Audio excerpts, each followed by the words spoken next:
বৈষম্য বিরোধী ছাত্র আন্দোলনে নিহত আবু সাইদ এবং প্রধান উপদেষ্টাকে নিয়ে বিরূপ মন্তব্যের অভিযোগে সাময়িক বরখাস্ত হওয়া সহকারী কমিশনার তাপসী তাবাসসুম উর্মির বিরুদ্ধে ঢাকার আদালতে মানহানির মামলা দায়ের করা হয়েছে। মঙ্গলবার ঢাকার মেট্রোপলিটন ম্যাজিস্ট্রেট জাকির হোসেনের আদালতে গণ অধিকার পরিষদের উচ্চতর পরিষদ সদস্য ও গণমাধ্যম সমন্বয়ক আবু হানিফ বাদী হয়ে মামলার আবেদন করেন।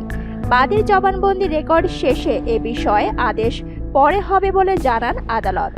এরপর আগামী 28 নভেম্বরের মধ্যে তাবাসসুমকে আদালতে হাজির হতে সমন জারি করেন বিচারক। বাদীপক্ষের আইনজীবী মোহাম্মদ খাদিমুল ইসলাম ও এ তথ্য জানিয়েছেন। মামলার আবেদনে বলা হয়েছে, গত 5 অক্টোবর আসামি উর্মি শুধু নিহত আবু সাইদ নয়, সরকারের দায়িত্বশীল পদে থাকা সত্ত্বেও ছাত্র গণ আন্দোলনের মাধ্যমে প্রতিষ্ঠিত সরকার ও প্রধান উপদেষ্টা ডক্টর মোহাম্মদ ইউনূসের বিরুদ্ধে অবমাননাকর বক্তব্য ফেসবুকে লেখেন, যার মাধ্যমে আপিল বিভাগের রেফারেন্সের ভিত্তিতে সংবিধান সম্মতভাবে গঠিত একটি সরকার প্রধান সম্পর্কে বিষোদ্গার করা হয়েছে। পাশাপাশি সরকার উৎখাতের হুমকি দিয়ে জনমনে ভীতি সৃষ্টি করা হয়েছে।